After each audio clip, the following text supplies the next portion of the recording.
I rise today to oppose the nomination of William Briggs to be Deputy Administrator of the Small Business Administration. On April 2nd, the committee reported out the Briggs nomination by a vote of 10-9. Not one Democrat voted in support. So why, you're asking? Why? Well, because the Trump administration is causing chaos and cuts and confusion at SBA. Its leadership has failed to be open and transparent with Congress about their activities, despite promises from Administrator Loeffler that she would be responsive to all members of the committee. But because of this administration's utter contempt for accountability and their shameless lack of transparency, this SBA has failed to provide us with the information necessary to hold them accountable and ensure small businesses are being supported. We still do not know if SBA has sufficient staff on hand to carry out its core programs, including disaster assistance and access to capital. But that hasn't stopped them from proposing to cut the agency by 33%. We still don't know what grants and contracts have been terminated because of President Trump's executive order eliminating programs that promote diversity and equity and inclusion.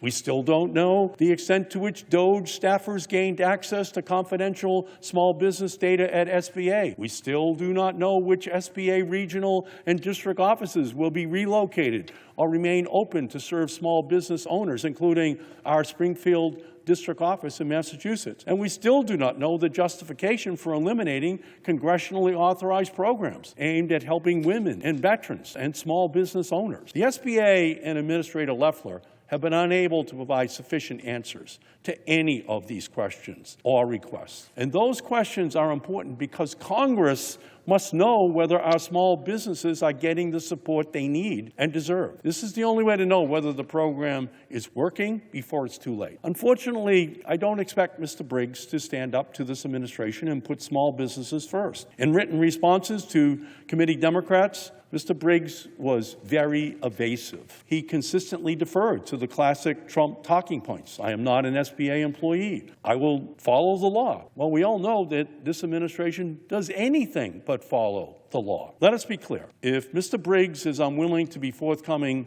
with Democrats on the Small Business Committee during the confirmation hearing process, how can we not bet that he's going to become unwilling to stand up for small businesses once he has that job? I urge my colleagues to vote no on this nomination and to demand that the Trump administration provide Congress with the information we need to hold them accountable and ensure that they are serving our 34 million small business owners.